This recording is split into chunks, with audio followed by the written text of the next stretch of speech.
Be in the know with unlimited access to IBJ and Inside Indiana Business. Our in-depth coverage of all things business means you'll always be completely in the know. Subscribe for just $1 a week. Get started now at ibj.com/trial offer. Good morning, students. I'm Dr. Marty Pollio, and I'm honored to join you today as the new president of Ivy Tech Community College. Running the largest singly accredited public community college system in the nation is no doubt a challenge, maybe even rivaling working for IU basketball coach Bob Knight. You're crazy! The ball is that far off the bucket! I want they bury me upside down and my critics can kiss my... Meet Marty Pollio, the new president of Ivy Tech Community College, how his time as a team manager for Coach Knight shaped his career, his time as a high school principal and superintendent, and his vision for Ivy Tech's role in workforce development. The Business and Beyond podcast, presented by PNC, is next.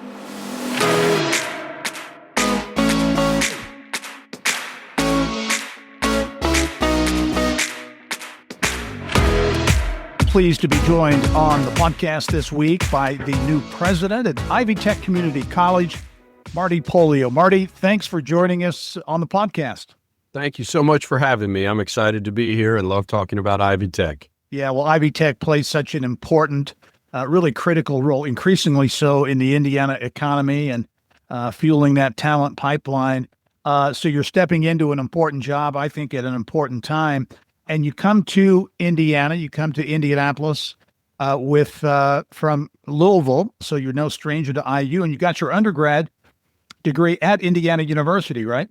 Exactly. I went to IU back in the early 90s, and it is great to be back in Indiana and reconnecting with a whole lot of people that I knew when I was in undergrad at IU. So I'm excited to be back in Indiana. Now, in addition to your academic exploits at IU, you were also the team manager, right, for IU basketball and Coach Bob Knight. What was that like? Yeah, that was, I joke at times when I say that I spent 8 years as a superintendent in a very large urban school district and now president of Ivy Tech Community College, which are challenging leadership positions. And some people ask me all the time, how do you do this? And I say that's nothing compared to 4 years with Coach Knight. But learned a lot from Coach Knight. Obviously, I started on the path to coaching basketball, but didn't continue on to that. But so many leadership lessons from that time that, have transferred into my work in education, just leading an organization. And so it was a great experience for me. Yeah. So being around Coach Knight, he really did rub off on you in a sense, as he did, so many certainly of his players and other people over the years. What's your big takeaway from your time just being around Bob Knight? Clearly high expectations. I don't know if there was anybody with a leader who had higher expectations on everyone in the organization, from the best player on the team, the assistant coaches, to the managers, just real high expectations. But the thing that transferred from me more than anything else, that it took me a while of being away to realize this, but Coach Knight was the best, I think, at be great at a few things. And so when you talk about, the offenses that he ran, or the offense that he ran, the defense, man-to-man, and just drill it every single day. And so what that translated for me into is to let's figure out what we want to be great at, and let's drill that and do that. And the organizations and even the coaches in basketball who try to be good at a whole lot of things usually aren't very good at anything. Yeah. And so I just took that away, and every leadership opportunity I've had since then, I've tried to define in that first year, which I'm doing now, what are we going to be great at? Let's message that. Let's be clear about that. Let's infiltrate that through the whole organization and make sure that we really focus on being great on a few things and not trained to do everything. Yeah. Now, you had to have caught the wrath of Coach Knight at some point. Was there a favorite? Do you have a favorite memory of any instance? Yeah, well, multiple times. I tell the story often about, as a manager, we did things from as high level as breaking down film for Coach Knight and the assistant coaches, all the way to, your traditional water and towels and uniforms and things. But one of my roles was when we were on the road as a senior manager, we had to get breakfast for Coach Knight, and we had to get donuts for him. And so that was the task. And I just remember vividly, we would get out, one of the managers or myself, we would trade off and go find donuts for Coach Knight. And if he didn't like the selection that we brought back, you would feel the wrath of that pretty clearly. And so, especially when it was game day and the intensity that he was having, he had a routine that he wanted. And if that was broken, you were going to feel the wrath of that. And so I was called a few choice names many times. But I'll tell you, it did, the resiliency in me, through good and bad times and leadership roles, I really think was established with my time with Indiana University and Coach Knight. Yeah, and as you mentioned, you wanted to be a coach, right? And you started out on that path. I think you were an assistant at Eastern Kentucky, and doing a little research on your background. What shifted you out of the coaching business into education administration? Yeah, so, I really wanted to be a coach. My dad was a college basketball coach. I wanted to be a college basketball player, but just was too small and not good enough. And being 5'6" when I graduated high school, I was a late bloomer, so didn't grow until college. Is not a good recipe for being a college basketball player. So what I did instead was wrote letters to about 10 or 12 different of the best coaches across the nation and said, I'm going to learn to be a coach by being a manager. Coach Knight responded to my letter and said, you can be a manager here at Indiana University. And I jumped at that and sight unseen did that. And so wanted to coach and took a job at Eastern Kentucky University. And honestly, I wasn't a big fan of the recruiting part of it. And, for 2 or 3 years, it was recruiting. It was on the road. It was convincing 16, 17, 18-year-olds that, you're going to be a star here. And I just didn't enjoy that. And so what I wanted to do was to have my own team, which meant I had to go the high school route at that age. I was 27, and so I went the high school route, took a job in Jefferson County Public Schools as the head basketball coach at Shawnee High School and a teacher. And honestly, what I fell in love with was the education part of it. I found that what I loved was taking students, especially students that are underserved or high poverty, which is where I went, and changing the trajectory of their lives. And so, that first basketball team I had at Shawnee, I just had a team. They had a coach who was really going through the motions the year before. And they just wanted to be coached up. They wanted someone to care for them. They wanted someone who was all in. And so really after a few years of high school coaching, I decided I wanted my impact to be bigger and went the principal route. And so became an assistant principal and a principal in a large high schools in Louisville for 10 years at 2 different high schools. And that is where I got my leadership chops. I mean, that's difficult, tough work in an urban high school. But really, once again, fell in love with the changing lives of students, that may not have been fortunate enough to have the background that I had or my daughter has. And I came to really understand when we change a student's life through education, you're not just changing their lives, you're changing their children's lives. And their children's, it's a generational change. And so I've been so passionate about that work ever since. And then was offered the superintendent job at Jefferson County Public Schools, which was a real, I don't know how to say this appropriately without saying curse words, but, an oh crap moment for me. Because I went from being a high school principal to a superintendent of a school district with 165 schools, 100,000 students, and a $2.4 billion budget. But what I did, I never lost my why for me at that level, even as big, which was changing lives for students and the trajectory of their lives. And so I always try to keep that front and center with me, but really just fell in love with the education part of things and changing lives. Jefferson County Public Schools, one of the largest public school districts in the country. And among your responsibilities in your time there, nearly 30 years, you led the Academies of Louisville, which I think is a nice segue to your current role. Talk about the Academies of Louisville, nationally recognized school, career pathways into the high school experience. Talk about that and how that has prepared you for your current role at Ivy Tech.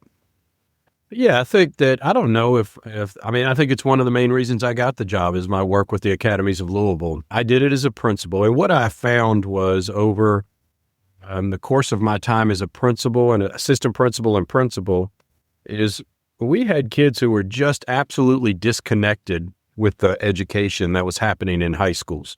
We had the old factory model where you had 6 or 7, whatever, maybe 8 courses, depending on they were all disconnected.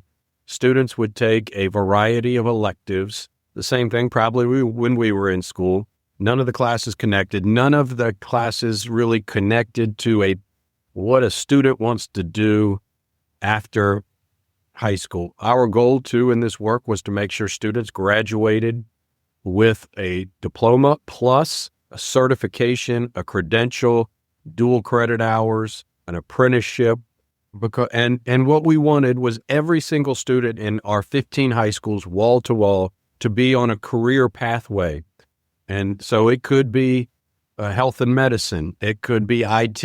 It could be advanced manufacturing. We worked with the city of Louisville so what in 10 years do we need to fill jobs? And that's what we wanted to offer in our high schools. And so every high school had pathways for students that were aligned to careers. We had business partners come in and work with our students so that we could have them job shadow, have apprenticeships, all of those type of things. And really, the graduation rate, the post-secondary readiness rate, the attendance in our high schools skyrocketed because students were feeling like more engaged and felt, okay, I'm learning something that matters to me, which I think this generation of student really wants. They want to feel relevance in what they're learning, and this is going to take me somewhere. And it is really blurring the lines, I believe, between high school and post-secondary. And so I didn't know what I was going to do when I announced my retirement from Jefferson County Public Schools. And I got a call from Kerry Stemler, who is the State Board of Trustee member down in Sellersburg in southern Indiana. And I had met him several times, and he said, would you be interested in Ivy Tech? I think you'd be great for it because of your work with the Academies of Louisville. And that's what we're doing. I mean, Ivy Tech has exploded in dual credit. We're up to about 90,000 students across Indiana that are dual credit students. And so I didn't know a whole lot about Ivy Tech at the time. I really didn't, but started digging into it. And I think it fit me perfectly with the work that I have done moving into post-secondary. And so I credit a lot of that work with the Academies of Louisville. More than supporting me, I hope and think it changed lives for high school students in Jefferson County for years to come. And hopefully the local economy and workforce in Jefferson County, too, is now going to be much better as a result of the Academies of Louisville. Where do you see opportunities at Ivy Tech? As you mentioned, certainly Ivy Tech, one of the largest community colleges in the entire country, major player in the Indiana economy in terms of workforce and the talent development and pipeline, all those kinds of things. Very engaged with business, economic development around the state. Where do you see Ivy Tech's role going forward under your leadership? Well, I think without question, it's the first thing is what I said. There's 3 distinct student types in Ivy Tech, which are the dual credit students. That's, their first one. Then your traditional 2-year undergrad associate degree seeking students. And then workforce development, partnering with corporations, companies to train the employees of a certain company. And that's many aspects of that. So I think we need to do all of those very, very well with high quality. And so I say this, I believe this. I have now traveled the state. I've gone to all 19 campuses in the past 8 weeks, all over the state. Let me be, I can't say enough about the brand Ivy and what a wonderful institution this is. And it's not in other states. Kentucky does not have this model. And, you ask anyone, or at least a vast majority of people, there's a high respect for Ivy Tech, the brand Ivy Tech, and how it supports workforce in Indiana. So 3% of the total population of Indiana were students at Ivy Tech last year. 3%. I don't know if any other state could possibly say something like that. I mean, you're talking over 200,000 citizens were officially students at Ivy Tech last year. So clearly, we are the workforce engine of this state. And so for me, what we really have to dig into, I think, is what the state needs not just now, but what is the state going to need 5 years, 10 years from now? And how can we support, the workforce development of that? I'll say this, clearly one thing that has struck me, this state is very short, like most states, on nurses and healthcare sciences that work in hospitals. Yet right now, we have 2,000 nursing students qualified that could be that are on a waiting list for a spot in Ivy Tech. And so that's a real dilemma, I would say, the fact that we're short nurses all across the state and we have 2,000 on the waiting list to get in one of our programs because we're packed. And we added 900 seats about 3 years ago. That is something that we are going to have to adjust to as an institution to serve this state. And so I just say, finding out, and if that means we have to give up some programs to better support the state, then that's maybe something we have to do. I don't know what those are now. 8 weeks on the job. But I think we got to do a deep dive into our programs. We have to work with workforce development, our labor partners. We have to work with the legislature and make some difficult decisions, I believe, on what is needed for this state and making sure that we provide that. So still a whole lot to learn about that, but I'm peeling away at that onion pretty aggressively right now. Yeah, you come to Indiana at a time when there are budget challenges, and certainly higher education. All public institutions in the state of Indiana have been tasked with looking at ways to trim budget, to cut employees, staff, all those types of things. Programs at state institutions around the state have been eliminated. As you look at those challenges, what's the thought process on? You mentioned nursing and the tremendous demand for nursing education. How do you deliver those programs at a time when you've got a challenging budget situation? Yeah, there is no doubt. First I will say that, that we obviously had to have a reduction in force at Ivy Tech of about 200 employees. And I can't thank enough Sue Ellspermann, our former president, the ninth president of Ivy Tech, who did an amazing job here over 9 years. And she could have easily passed those difficult decisions on to me and let the new guy handle it. But she made those decisions for that reduction in force before I got on so that I wouldn't have to deal with that in my first weeks. As the president of Ivy Tech, and I can't thank her enough for that. Right now, we have a strong budget position right now for Ivy Tech. We made some tough decisions, but I think we're in pretty good shape for the next 2 years. However, and that is with the model we have now, and to your point, if we are going to really respond to the labor market, and there are several programs like that, but I use nursing as an example.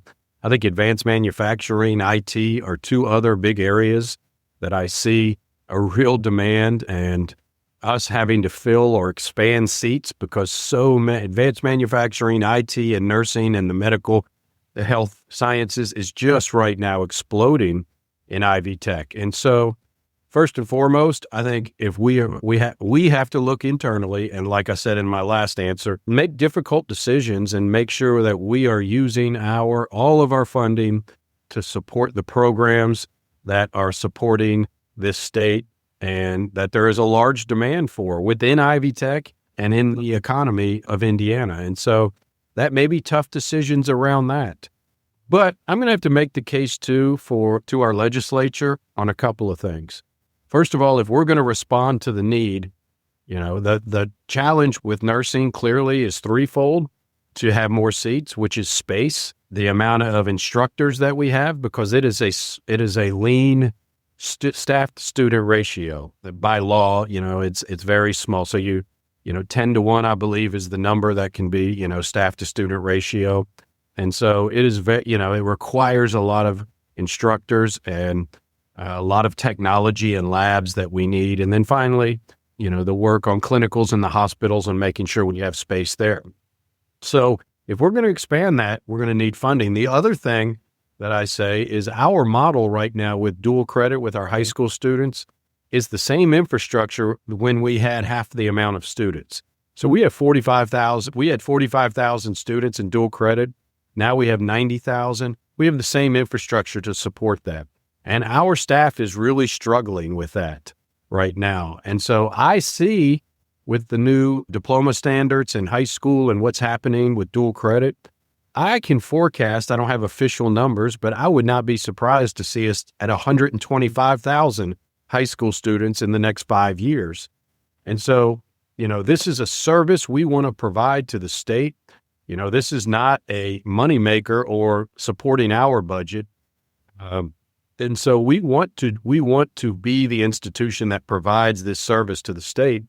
But if we're going to provide quality, which is so important to me, high quality in all three aspects, workforce development, undergraduate students, and dual credit, we're going to need to build a better infrastructure to support that. So I'm going to have to make that, we're going to definitely look inward for efficiencies, but also make the case that, if by that time, maybe 4 or 5% of Indiana is taking IB courses at Ivy Tech, we want it to be high quality, and we'll need that financial support to do that. Much more ahead with the new president at Ivy Tech Community College, Marty Pollio, when we return on the Business and Beyond podcast. We're presented by PNC, and much more with Marty Pollio when we return. At PNC Bank, we're committed to making a difference in the lives of our customers and communities by helping them move forward financially. As a Main Street bank, we try to do right by our customers with every encounter. Our local teams offer personalized financial advice to help guide you in making the best decision. We're proud to be part of your community. PNC Bank. See how we can make a difference for you at pnc.com. Copyright 2022, the PNC Financial Services Group, Inc., all rights reserved. We build Indiana. The Laborers International Union of North America are men and women building roads and bridges to get Hoosiers where they're going today and a new energy infrastructure that will keep Indiana competitive tomorrow. LIUNA's over 12,000 statewide members also grow local economies, earning good union wages, shopping where they live and work, and paying taxes.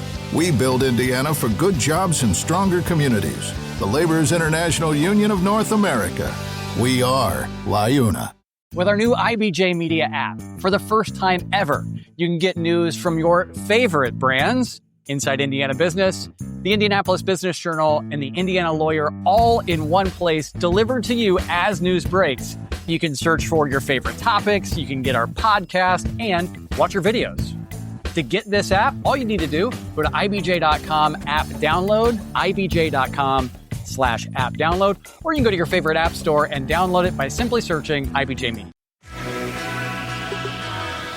And welcome back to the Business and Beyond podcast. Really pleased this week to have as my guest Marty Pollio. Marty is the new president at Ivy Tech Community College. And Marty, thanks again for taking the time to be on the podcast. You succeed Sue Ellspermann, who really cut a wide swath in her time at Ivy Tech, did a lot of great things, I think, for the school and importantly for the Indiana economy and all of the things she was able to accomplish in her tenure there. Talk about your interactions with Sue as you transitioned to take over for her and what that's been like. So I was named the 10th president at the end of April, and so Sue was through June 30th. I started July 1st. So we had about 2 months together. Clearly, I was finishing out my job at Jefferson County Public Schools. So I actually finished on June 30th on a Monday at Jefferson County Public Schools, packed my car up Monday afternoon, and drove up here to Indianapolis and started this job on July 1st. So people think I'm a little crazy for that. After 8 years as superintendent, not taking some time away. But that's me. But in May and June, I was doing as much as I could while I still had that job, communicating with Sue, coming up here when I could, visiting campuses when I possibly could. And I just have to say, Sue was amazing in her support and very graceful in the transition. I mean, she had a blueprint of how to transition from one leader to the next. And I think that says a lot about her. So she spent a great deal of time with me in person and on the phone.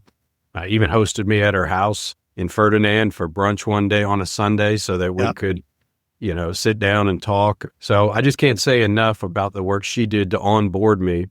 And it was not just, here are the keys, good luck. Right. I now consider her a close friend. We've talked multiple times.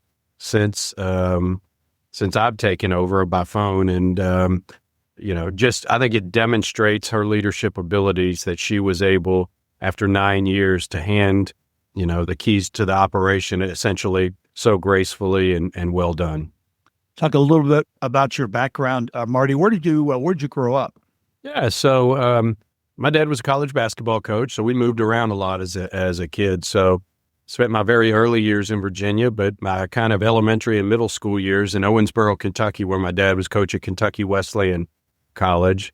And then after my 8th grade year, we moved to Richmond, Virginia, where I went to, all my high school was in Richmond, Virginia, where he was coach at Virginia Commonwealth. And so that's where at the end of that time, as I was looking for what college I was going to go to, which brought me to Indiana University. So moved around a lot, but I have spent the past 28 years in Louisville. And where I live, I can look, where I lived, I should say, I'm now in Indianapolis, but where I lived, I could look across the river and see Jeffersonville. So I've had a view of Indiana for the past 28 years and glad to be back. That's good. What was it like being the son of a coach? It was, my dad was very similar in many ways to Coach Knight. I mean, he was, what I would consider the old school coach. Yeah. I often say I don't know how either my dad or Coach Knight would have lasted in today's day and age with NIL and the transfer and all of those things. But I mean, my dad, had high expectations for me too, and very supportive of me in all of my roles. But, there was an intensity about it that, having a basketball coach, but I would travel with the team. I would sit on the bench. I would do all of those things that were wonderful. And he let me be a part of that. And I just, learned a lot of leadership lessons from him as well. So between, growing up with my dad and then going for 4 years with Coach Knight, I really feel like obviously those are the backbone and the foundation of where I am today. Yeah. You mentioned, I wanted to ask you about this with your coaching and athletic background, but what's your take on the state of major college athletics today with NIL, with the transfer portal, with everything going on, which is, to me, it's chaos. And you mentioned you didn't like the recruiting process way back when you got out of coaching. Now it's that times 10, I think. Where does this end, or where does this go?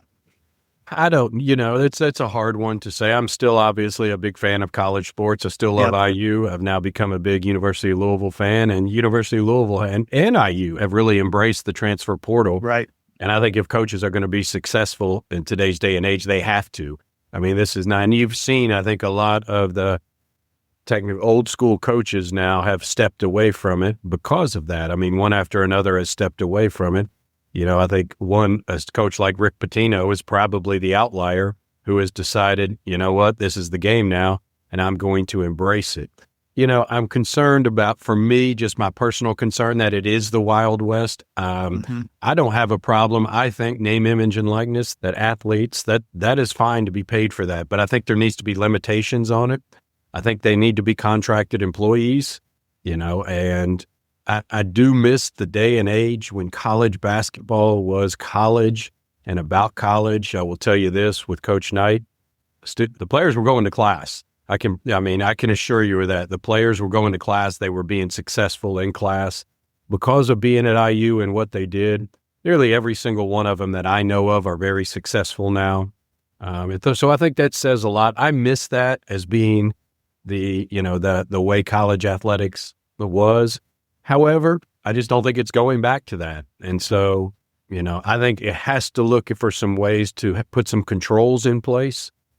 I believe that I don't like every year a player transferring for NIL money in the next newest contract or next newest payday. I would like to see them, just like coaches, you have to have a buyout, or you have to, you're under a contract for X amount of years.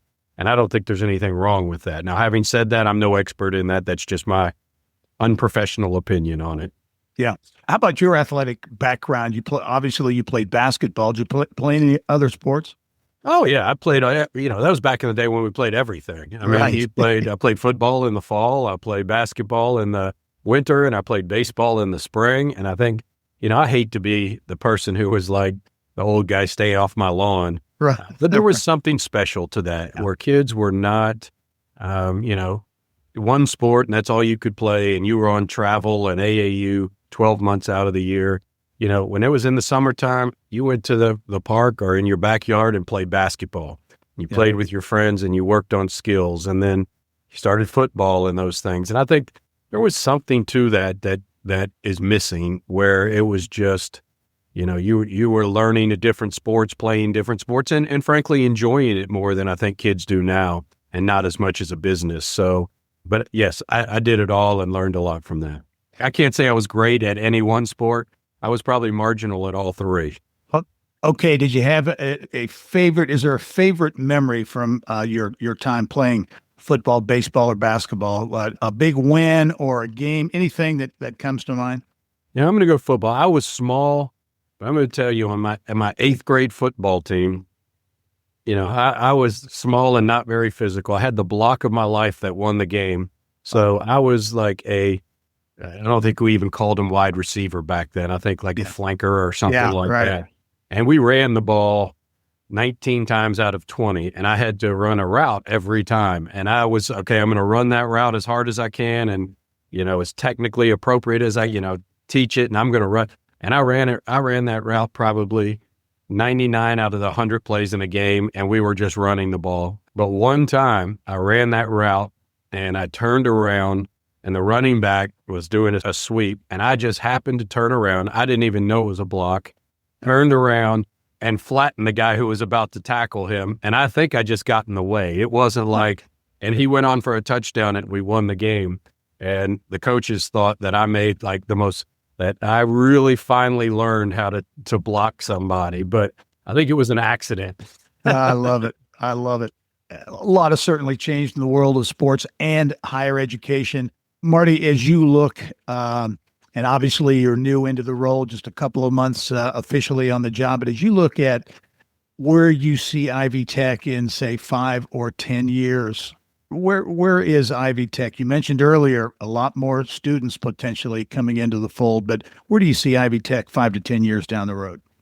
I really do believe that Ivy Tech is poised right now, I think, to take advantage of several opportunities that are present across this nation right now.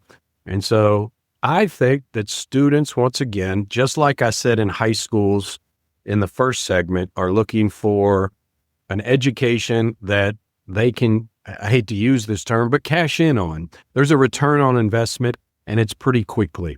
And I think with the rising cost of 4-year colleges across the nation really exploding over the past decade or 2 decades, I think students are, with student debt and all the talk around student debt, and adults out there that may be 40 years old and are still paying off significant debt from college, I think there's real discussion out there about what's the return on investment on these dollars. And I'm hearing that out there a great deal.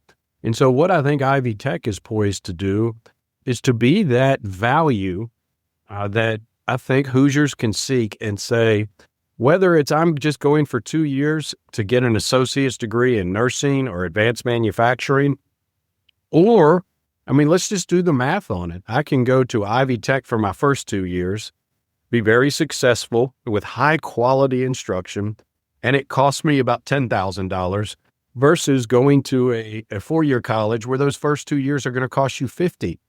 Then you transfer on to the 4-year college, you get the same exact diploma degree that you hang on your wall, whether it's Indiana University, Purdue, Ball State, Indiana State, whatever that is, and it's $40,000 less expensive. And so I just really think that we are poised right now with finances and the cost of 4-year colleges to say, this is a high quality option. You're going to be in small classroom sizes, not sitting in an auditorium with 400 other students where you're just a number, and you're going to be successful for your first 2 years, and then you can matriculate on.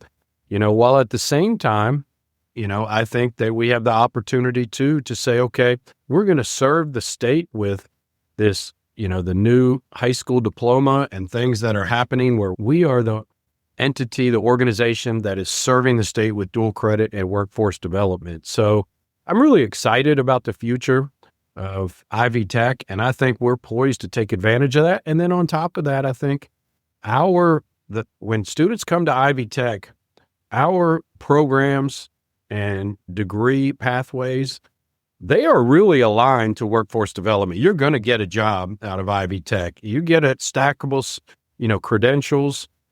You're going to get a job. And advanced manufacturing, IT, nursing, CMAs, all of these things, or whatever it is, you're going to get a job out of Ivy Tech, and it's going to be, a pretty good paying job. And so when I see a lot of students and a lot of the legislature questioning, are these degrees at four-year institutions, and I will say this, I think everything we do in post-secondary is workforce development. And I think we have not done that in post-secondary. Ivy Tech has. So we're really poised, I think, to be a leader in the state in post-secondary education. And I'm excited to develop that plan. We have a new strategic plan that we'll be rolling out on July 1st of next year, going through a process. And that's really going to be a roadmap for us of how we get to 2030 and what we want to look like in 2030. But I think it's an exciting time for Ivy Tech. Marty Pollio, the new president at Ivy Tech Community College. Marty, thank you so much. Really appreciate you taking the time to join me on the podcast. Look forward to covering your leadership at Ivy Tech. You come into an important role, again, at a very important time. So good luck to you, and I look forward to seeing you soon. Thank you so much for having me.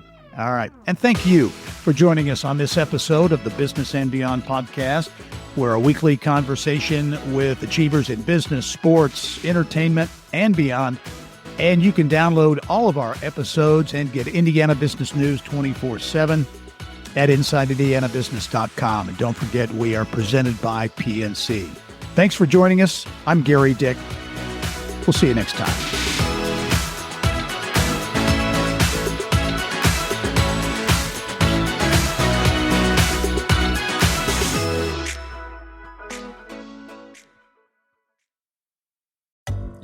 The economy and the market are in a hairy place these days. It's up a lot, it's down a lot, it's sideways, and it seems on the hour there's breaking news coming out of all areas of the country.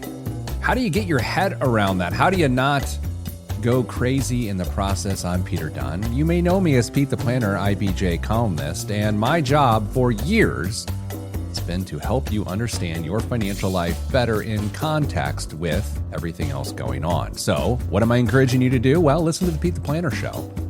Yeah, it's a podcast. You can get it wherever you get your podcasts, or simply listen at ibjpodcasts.com. Your commute just got smarter. Turn drive time into growth time. The IBJ Media Podcast Network gives you front row access to leaders shaping Indiana's economy, culture, and future. No filler, just smart, relevant, local storytelling you won't get anywhere else. Find all of our shows by searching IBJ Media in your podcast app or visit ibjpodcasts.com.